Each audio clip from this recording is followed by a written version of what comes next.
दोस्तों एक बार फिर से स्वागत है आपका प्रजापति न्यूज में।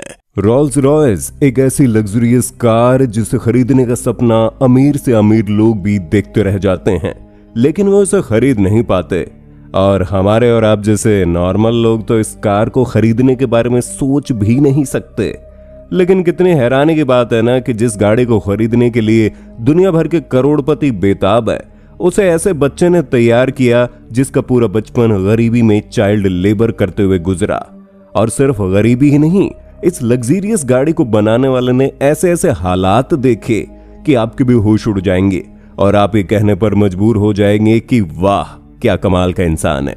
बस पूरी जानकारी लेने के लिए मेरे यानी अपने दोस्त विशाल प्रजापति के साथ वीडियो के अंत तक बने रहिएगा। लेकिन हाँ, वीडियो शुरू करने से पहले एक छोटी सी रिक्वेस्ट है। वीडियो के नीचे रेड कलर का सब्सक्राइब बटन दिख रहा होगा, उस पर क्लिक करके सब्सक्राइब कर लें और साइड में बेल आइकॉन भी दिख रहा होगा, उस पर भी क्लिक कर लें ताकि आपको वीडियो मिले सबसे पहले।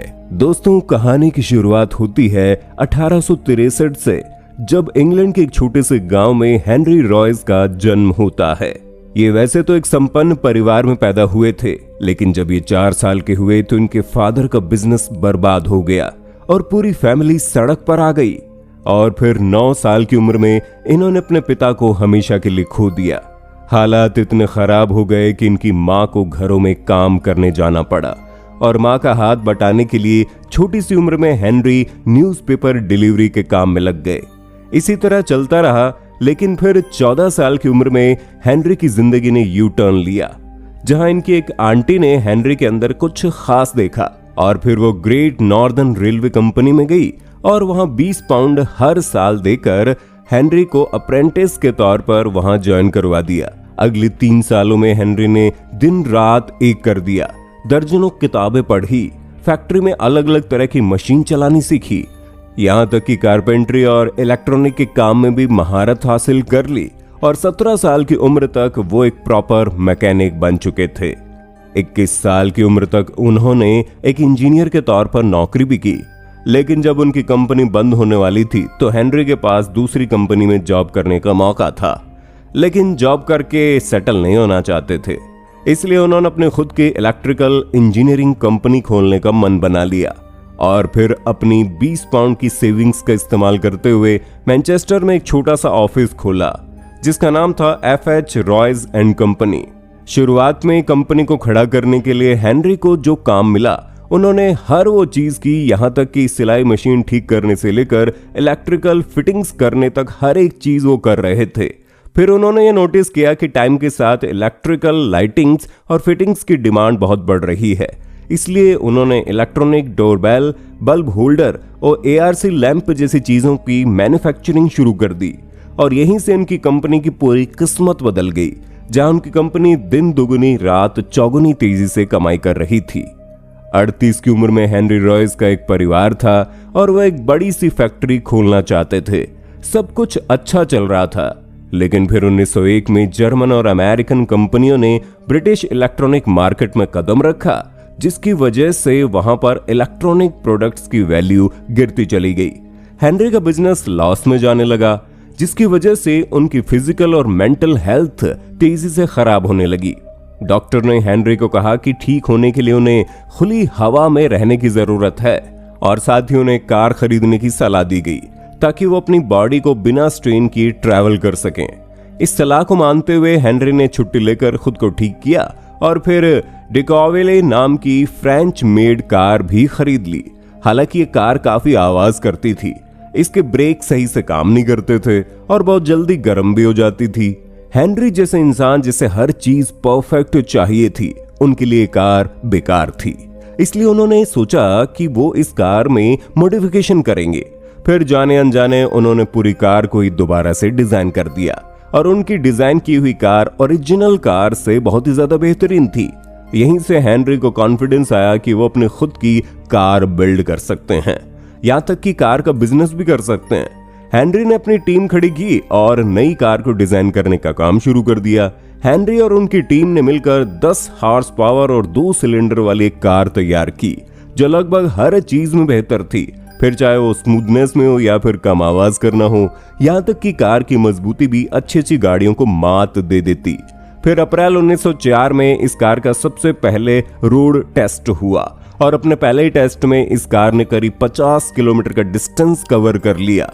इन्होंने सेम मॉडल की 2 और गाड़ियां बनाई और कार की टेस्टिंग कर उन्हें और ज्यादा इंप्रूव कर दिया। अब हेनरी रॉयज ने दुनिया की सबसे बेहतरीन कार तो बनाकर तैयार कर दी थी, लेकिन वो अकेले इन्हें पूरी दुनिया तक पहुंचा नहीं सकते थे। ऐसे में कहानी में एंट्री होती है दूसरे हीरो की, जहां एक एग्जीबिशन के दौरान हेनरी रॉयज चार्ल्स रॉल्स से मिलते हैं। चार्ल्स एक पैशनेट मॉडलिस्ट थे और सुपीरियर क्वालिटी की कार्स का बिजनेस करते थे। अगले 3 महीनों में इन कार्स को बेचने के लिए चार्ल्स रूल्स और हेनरी रॉयज एक जॉइंट वेंचर शुरू करते हैं, जिसका नाम रॉल्स रॉयस। जी हाँ, ये वहीं से शुरू होती है रॉल्स रॉयस की कहानी। मार्च 1906 में रॉल्स रॉयस के ऑफिशियली एस्टेब्लिशमेंट किया गया और सबसे पहले 4 रॉल्स रॉयस, जिसमें 10, 20, 15 और 30 हार्स पावर वाली रॉल्स रॉयस को सप्लाई करने का डिसीजन लिया जाता है। गाड़ियों की मार्केटिंग के लिए न केवल रेसिंग टूर्नामेंट में हिस्सा लिया गया, बल्कि इन गाड़ियों से उन्होंने कई नए स्पीड रिकॉर्ड भी बनाए और इसलिए रॉल्स रॉयस एक ग्रेट कार कंपनी के तौर पर एस्टैब्लिश हो चुकी थी। लेकिन अभी भी उनकी सबसे सक्सेसफुल कार का आना बाकी था, जहां इसी साल रॉल्स रॉयस ने 40 और 50 हॉर्स पावर और 6 सिलेंडर के साथ सिल्वर घोस्ट को लॉन्च किया।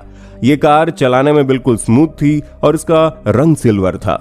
इस कार की मार्केटिंग के लिए 24,000 किलोमीटर का एक टेस्ट प्लान किया गया, जिसमें सिल्वर घोस्ट को संडे को छोड़कर 2.5 महीनों तक दिन और रात के लिए लगातार चलाया गया और इस कार से 24,000 किलोमीटर का डिस्टेंस कवर किया गया। यहाँ तक कि इस कार को विस्पर टेस्ट से भी गुजारा गया, जहां पर कार के बोनेट के ऊपर एक कॉइन को बैलेंस करते हुए उसे बिना गिराए चलाते थे, जिससे पता चलता था कि ये कार कितनी स्मूथ है, जिससे सिक्का भी नहीं हिल रहा। और इन्हीं स्ट्रेटेजीज की मदद से सिल्वर घोस्ट चारों तरफ पॉपुलर हो गई, जिसे दुनिया की सबसे बेहतरीन कार कहा जाने लगा। और इसके बाद तो रॉल्स रॉयस कंपनी ने रुकने का नाम ही नहीं लिया। हालांकि कई सारे उतार चढ़ाव आए, जहां मात्र 32 साल की उम्र में चार्ल्स की प्लेन दुर्घटना में मौत हो गई। फिर वर्ल्ड वॉर की वजह से भी मार्केट काफी डाउन हो गया, लेकिन हेनरी ने कभी हार नहीं मानी। अपने खुद की तबीयत खराब होने के बावजूद वो सिल्वर घोस्ट को और ज्यादा इंप्रूव करने में लगे रहे। यहाँ तक कि हेनरी ने वॉर में इस्तेमाल करने के लिए अपनी गाड़ी को मॉडिफाई करके एक आर्म्ड कार में बदल दिया। हेनरी की इस कार को मिडिल ईस्ट के खराब डेजर्ट रीजन में ऑपरेशन कंडक्ट करने के लिए इस्तेमाल किया गया। यहाँ तक कि यह गाड़ी इतनी स्मूथ थी कि घायल सैनिकों को कैरी करने के लिए भी बेस्ट थी। इसी तरह जहां दूसरी कंपनियों ने अपना नुकसान किया, वहां वर्ल्ड वॉर के हालात में भी हेनरी ने यह दिखा दिया कि वो क्यों नंबर 1 कार कंपनी के मालिक हैं। फिर रॉल्स रॉयस कंपनी ने बेंटले को एक्वायर कर लिया और इन 2 कार कंपनियों ने मिलकर बेहतरीन कार डिजाइन की, लेकिन अफसोस हेनरी उसे अपनी आंखों से देख नहीं पाए और 22 अप्रैल 1933 में 70 साल के हेनरी रॉयस ने अपनी आखिरी सांस ली।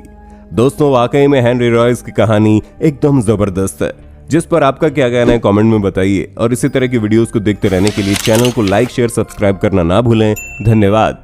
दोस्तों, आपकी स्क्रीन पे 2 और वीडियोस दिख रही हैं, जिसे देखने के लिए आप इस स्क्रीन पर क्लिक करें। दोनों देखिएगा, बहुत अच्छी वीडियो बनी है।